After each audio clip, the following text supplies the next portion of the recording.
Your home for quality, affordable, and complete lines of veterinary and agricultural products. Pacifica Agrivet. Kumpleto na, sigurado ka pa!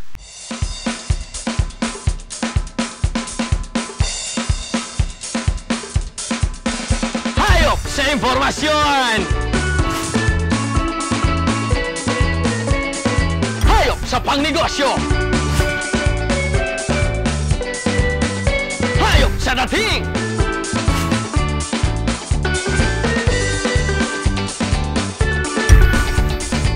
Agri-TV, hayop ang galing!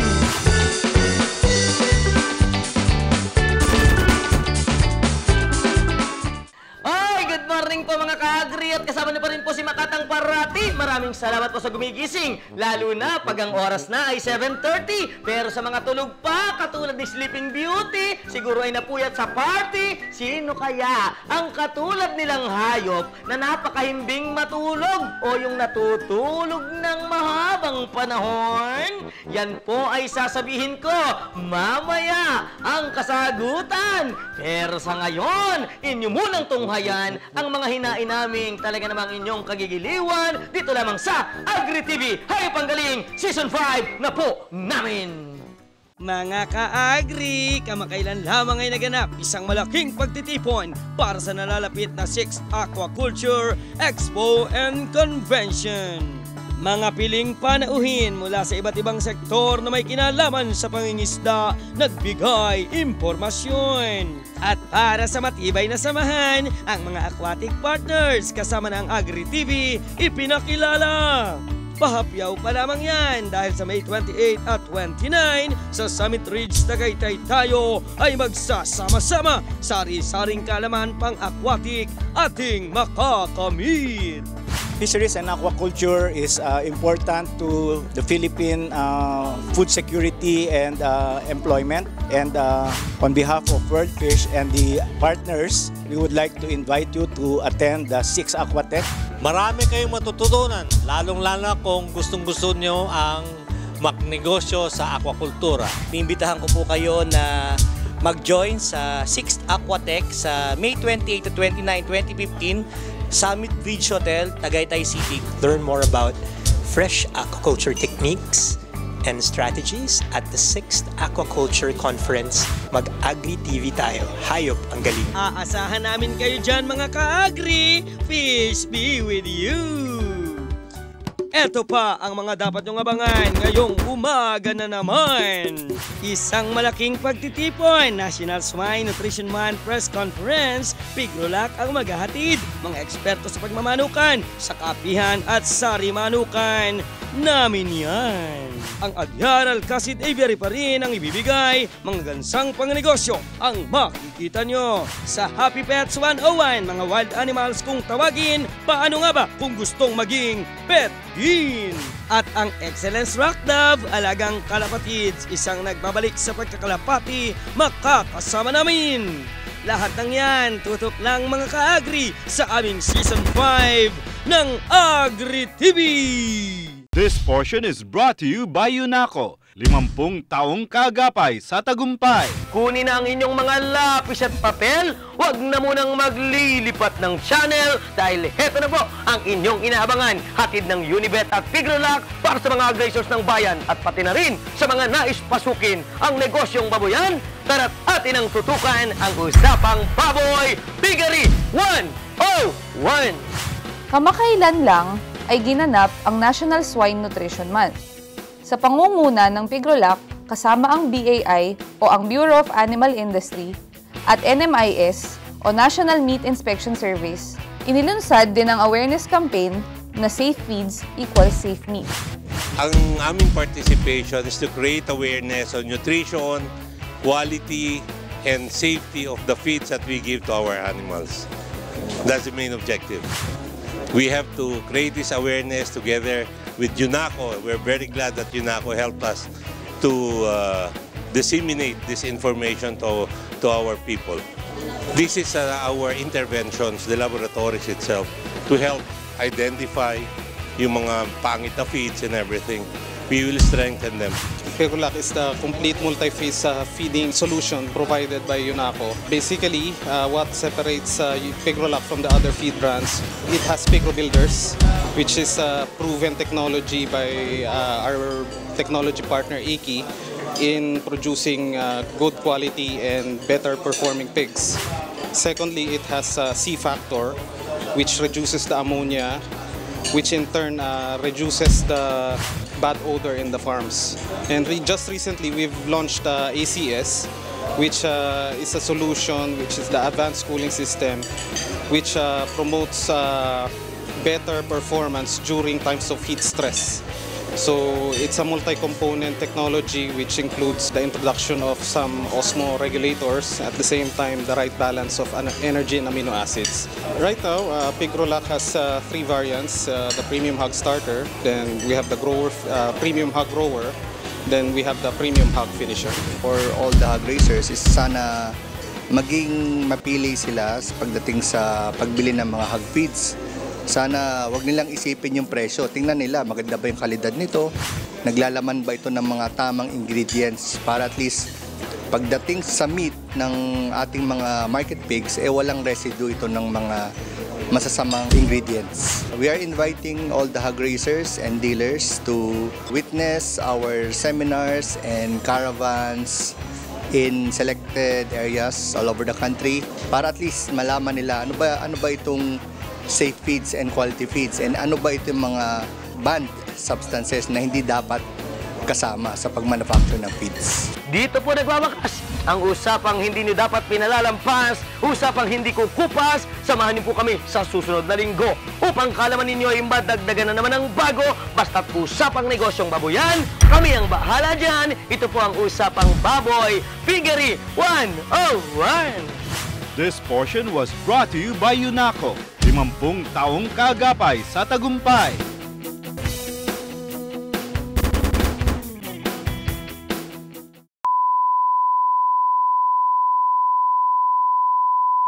Fights parasites and infections, provides vitamins, minerals, and supplements, giving you a wide array of grooming aid for all your pet needs. Come and join the 6th Aquatech, the Aquaculture Expo and Convention Philippines, May 28 and 29, 2015 at the Summit Ridge Hotel, Tagaytay City.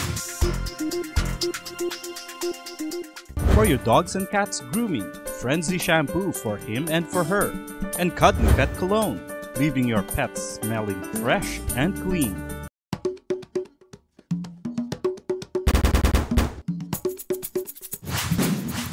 Kapihan at Sari Manukan is brought to you by Sari Manok Broiler Feeds. Bilis laki, siksik laman. Welcome po sa Kapihan at Sari Manukan, hatid ng Sari Manok para sa mga nagmamanukan, para sa mga kababayan nating nasa ganitong uri ng kabuhayan o nais pasukin ang pagmamanukan o pag-itikan. Tayo na't pakinggan at tunghayan mga bagong kalaman ng yumabong ang ating kapalaran. Magandang umaga po mga kasari manukan. Doc Pecolico po para sa Kapihan at Sari Manukan. Sa pagpapatuloy po ng ating usapan ukol sa kabutihang dulot ng OVN o Optimum Vitamin Nutrition. Ito po muli si Dr. Ben Oliveros, Technical Manager ng DSM for Southeast Asia. Pag-usapan naman natin ang epekto ng OVN sa karne. Kapag OVN ang ginamit natin sa patuka, ang karne ng manok na ating makukuha ay meron ding mataas na level ng vitamins. So, ibig sabihin nito, ang tao nakakain ng karne na galing sa manok na pinatuka ng may OVN, mataas din ang vitamins na makukuha. Mangyayari din yan sa itlog ng manok. Kapag ka ang layer ay pinakain natin ng patuka na may OVN, mataas din ang mga vitamina na makukuha sa itlog. So, ang tao makikinabang din dito. Kaya, hindi lamang ang manok ang makikinabang, ngunit ang tao nakakain ng mga produkto ng manok, katulad ng karne at itlog, na pinakain ng OVN, masustansya rin ang makakain niya. Pag tinignan naman natin ang iba pang aspeto ng OVN, nakita natin yung sa kalusugan, sa performance, at saka yung product quality. Ang isa pang aspect na pwede natin sabihin na kapag pakinabang sa OVN, ay pinapahaba nito yung shelf life ng karne. Ibig sabihin, hindi agad siya napapanis o yung rancidity sa iba ang tawag ito, yung umaanta. Kasi yung taba, kapag ka ito ay natagalan, ito ay nagkaging rancid o umaanta. Ngayon, with OBN, dahil mataas ang vitamin E level, napapanatili nito na fresh yung ating karne. Isa pang kapakipakinabang dito ay yung kulay ng karne. Dahil sa mataas na vitamin E level, napapanatili nito ang magandang kulay ng karne. Hindi siya namumutla. Hindi rin tumatagas, hindi mataas ang reseko. So pag niluto mo yung karne, hindi nawawala yung meat juice o yung liquid. So, mas malasa yung karne. So, ang pakinabang natin sa OBN ay sa tatlong bagay. Performance, mabilis lumaki yung manok, maraming mga itlog. Pangalawa, sa kalusugan, health, maganda yung immune system, nalalabanan ng sakit. At ang pangatlo, yung sinasabi nating product quality o ano ba ang kalidad ng produkto na makukuha natin sa ating alaga. In terms of sa karne, at saka sa itlog. Hindi lamang magandang quality, kundi masustansya pa at yon ang kapakipakinabang para sa mga tao. Kasama sa pagpapaganda ng kalusugan ng manok ay ang kanyang paglaban sa heat stress.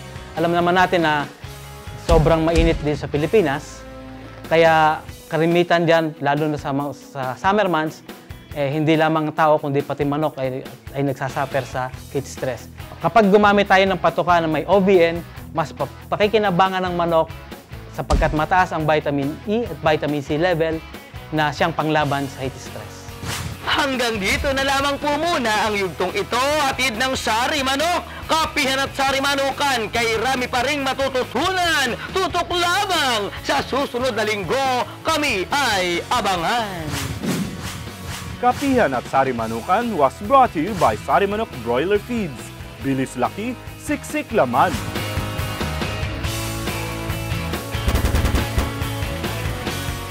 Sa unang araw pa lang, patukay na agad ang sisiw ng Sari Manok Chick Booster na may optimum vitamin nutrition na pampasigla para may resistensya laban sa sakit. Sundan agad ito ng Sari Manok Broiler Starter para sa balansyado at kumpletong nutrisyon. Kumplituhin ang pagpapalaki sa Sari Manok Broiler Finisher para sa mabilis na paglaki at pagbigat na manok. Mula 30 days pataas, maaari ka na magbenta. Dahil alaga ka ng Sari Manok Broiler Feeds. Bilis laki, siksik laman. Come and join the 6th Aquatech, the Aquaculture Expo and Convention Philippines. May 28 and 29, 2015 at the Summit Ridge Hotel, Tagaytay City. Fights parasites and infections, provides vitamins, minerals, and supplements, giving you a wide array of grooming aid for all your pet needs. Para sa inyong alaga, sa LDI Amoxicil magtiwala, sa gramo lamang, pati rin sa timbang, at sa presyo, talagang panalo. Bakterya ang tinataga, hindi ang iyong bulsa. Robust Dietary Supplement. Para ito sa mga kalalakihan. Ito ay may mga sangkap na Epimedium Extract, ginseng at L-arginine. Robust. Made by ATC Healthcare International Corporation.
This portion is brought to you by Tatak Excellence, Talagang Magaling, and Aguiar Animal Genetics, Improvements and Agri-Resources Incorporated.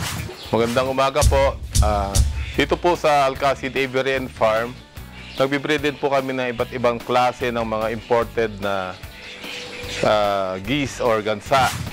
Meron kami iba-ibang klaseng geese dito inaalagaan sa farm. Katulad dito sa likod ko, ito yung Toulouse geese. Meron din kaming white MDM, meron kaming white Sebastopol geese, meron kaming Egyptian, at meron din kaming Canada geese.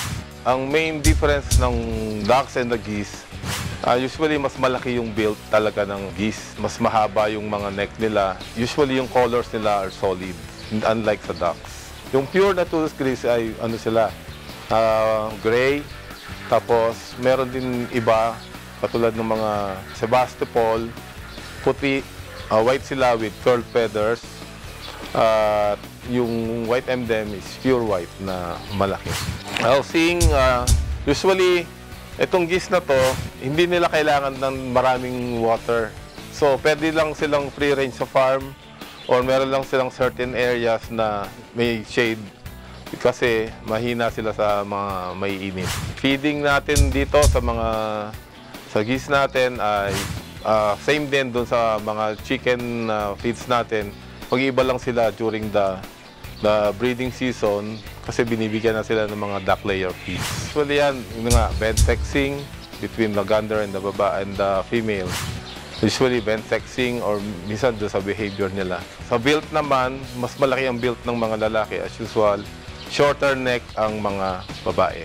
Pati iba pang difference nila is yung gander or yung lalaki, meron siya nung hissing sound. Parang siyang snake. At doon naman sa mga babae, sila yung mas vocal, mas maingay. Breedable sila during their first year. Maliban lang sa Canada geese and the Egyptian geese na they breed around 2 to 3 years of age.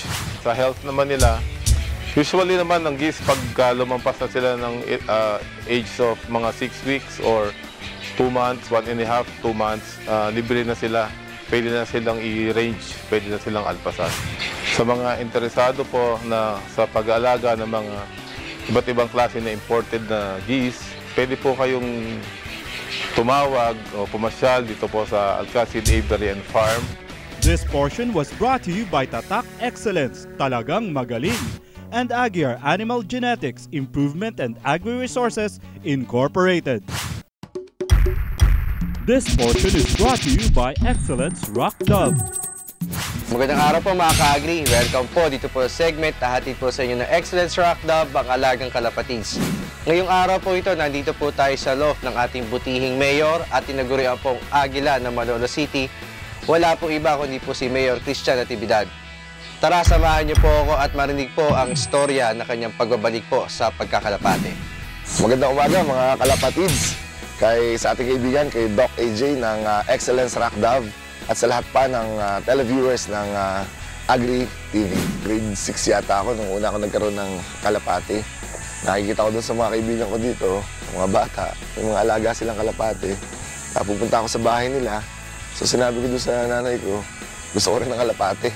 Mula doon, ay nahilig na ako hanggang sa nagkaroon ako ng purong mga racing, nagkaroon ako mga fancy na ibon. First year college ako, nakaparami ko na yon, medyo nahinto ako noon. Tapos, kung kailan ako naging mayor, parang bumabalik yung hilig ko dahil ang dami kong alagang iba't ibang uri ng ibon dito sa akin. Hanggang sa nakilala ko nga si Sir Jaime Lim, nagkaroon ako ng mga linya galing sa kanya. Binigyan din niya ako, kaya nagpapasalamat tayo doon. At nung magkaroon ako ng mga linya galing sa kanila, sinilip ng mga kaibigan ko yung kulungan ko ng kalapate dito. Sabi nila, hindi pang ganyan yan. Medyo ayusin mo kasi doon nakalagay doon sa mga parrots ko na nandito. Kaya sabi ko, sige, pagawa tayo ng loft. Na-refer nga sa akin ni Sir Jaime Lim si JR Ochoa. At ang ganda nung ginawa niya sa akin na ito yung mag-fit para kung sakali magkaroon ako intention na sumali in the future sa mga racing competitions, maging kasama yung paghahanda ko sa kanya doon sa disenyo ng loft. Ang maganda nito, yung mga taga rito sa amin, nagugulat na lang sila, dumarating ako sa bakuran nila. Akala nila kung bakit nandun si Mayor nga po ako dito. At nandiyan si Mayor. Nagugulat na lang sila, yung pala, loft visit pala ako dahil nagtatanong-tanong ako, mababalitaan ko. May isang magaling mag-alaga dito meron daw magaling magpalinya dito. So punta ako doon, nakipagkwentuhan ako sa kanila at sana makapag-earn ako ng knowledge kung paano ko uli matulungan din yung mga alaga ako na gumanda. The first time ko uli na sumali na this coming July, hopefully sa North Race siguro. Kaya nagpe-prepare na ako ng ilang mga young birds dito para maramdaman ko uli yung thrill ng pagsali sa racing competition. Pagkagising ko, una pumapasok sa isip ko, tingnan ko yung kondisyon ng mga alaga ko. Tapos tingnan ko yung mga gamot na inaayos sa kanila, yung pagkain nila, at tingnan ko rin kung paano sila lumipad. At nang malaman ko kung ano yung development ng mga ibon until such time na dumating nga itong panahon ng racing natin. Ang pangarap ko na makasali rin doon sa MacArthur Race na yan dahil para sa akin yun ang pinaka-prestigious na and with integrity and credibility na palaro na may kinalaman sa kalapati natin dito. Sana balang araw makasali rin ako doon. Sa mga nagbabalik sa atin sa pagkakalapati katulad ko na nagbabalik loob dito, kung gusto mong sumali sa race uli, kung gusto mong mag-alaga lang, ito lang naman ang tingnan natin, yung ibon natin, ibigay natin yung pagmamahal dito, and everything else will surely follow kung ano man resulta ang gusto natin sa ibon natin. Ito po si Mayor Christian V. Natividad mula sa City of Malolos para sa Excellence Rock Dove, Alagang Kalapatids. Yan po mga kalapatids, narinig po natin yung storya po ni Mayor Christian Natividad. At sana po na-inspire po yung mga newbie natin at yung mga gusto pang pumasok o bumalik ulit dito po sa sport po ng pagkakalapate.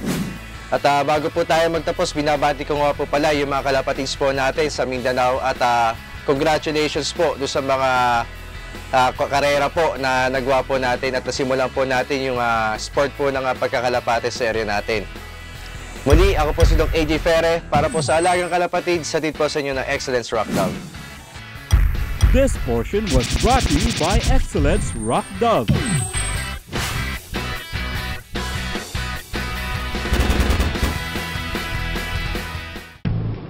Ay sir, kamusta na po kayo? Ito ayos lang, dumadami na yung kalapati ko.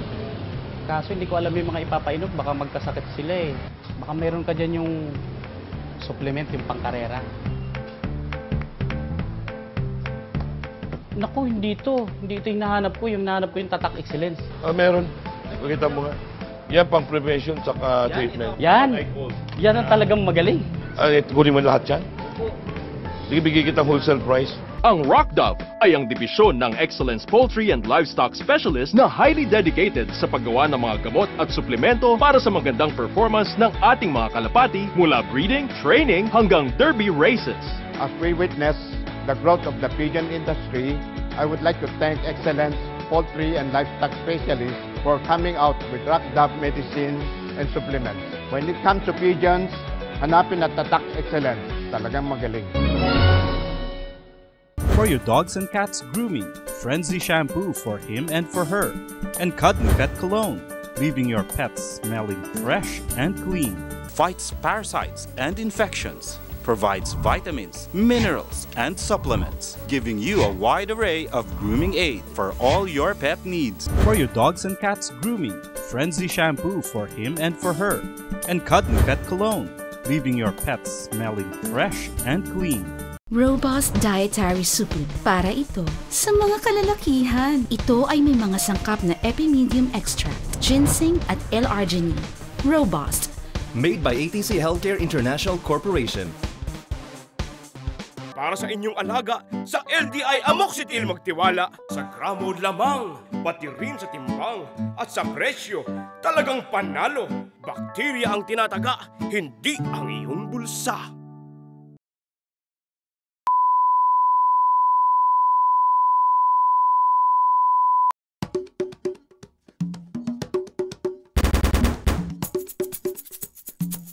This portion is brought to you by BioCure.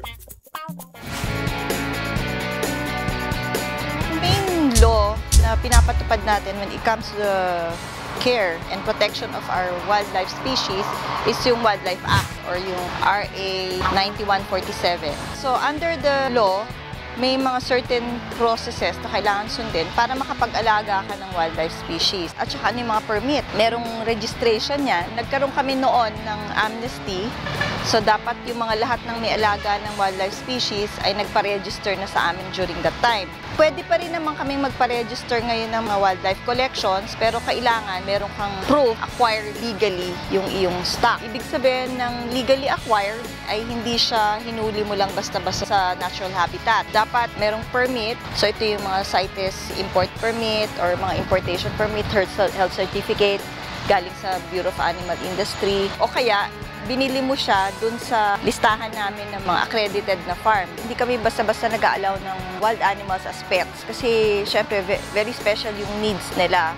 As much as possible, gusto natin nagagamit kahit papano sila for conservation. Pagka walang papeles, talagang automatic yan kino-confiscate natin. Ayaw din naman natin na masanay yung mga kababayan natin na basta-basta nilang kukuha tapos aalagaan nila o bibili ko sa kung saan-saan. Nakakabawas yun sa wild population yung ginagawa nila, nakaka-deplete ng population natin sa wild, maaari pa silang magdala ng sakit. Kasi kung hindi mo alam yung source, mamaya may mga sakit pa yung mga hayop na inaalagaan mo at hindi mo alam, yun pa ang magkakalap ng sakit sa tao at sa domestic animals natin. Napakahalaga talaga na ipaalam sa amin.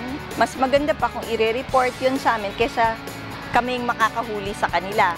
Kasi talagang ang parusa sa Wildlife Act, pwede kang makulong, saka pwede kang magmulta. Ang pangangalaga ng ating wildlife species ay hindi kaya ng isang ahensya lamang.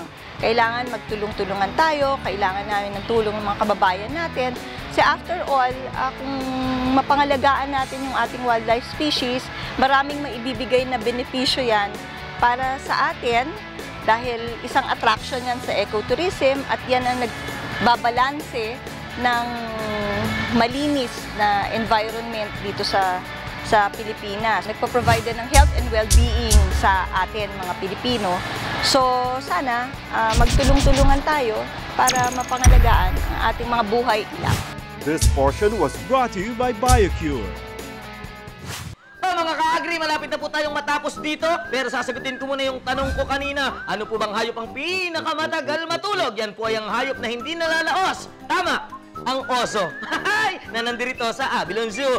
Siyempre po, lalo na yung mga polar bears na talagang kailangan ay mahimbing ang tulog na umaabot ng 4 na buwan dahil hibernation po ang tawag dyan, kung saan kanila pong pinaghahandaan ang kinabukasan dahil kailangan nga naman kapag puno ng snow, nakapahinga lang sila at wala po silang makikita rin namang pagkain sa kapaligiran. At ang bear pong nasa aking likuran, ang tawag po dyan ay Malayan Sun Bear. Kaya naman po mga ka-agri, alam kong agring-agri kayo sa aking mga itinuturo. Hanggang sa susunod pong linggo, hindi ho ako nagbibiro sapagkat suot ko pa rin ang aking tradisyonal na baro bilang inyong ka-agri. Linggo-linggo dito lamang sa Agri TV.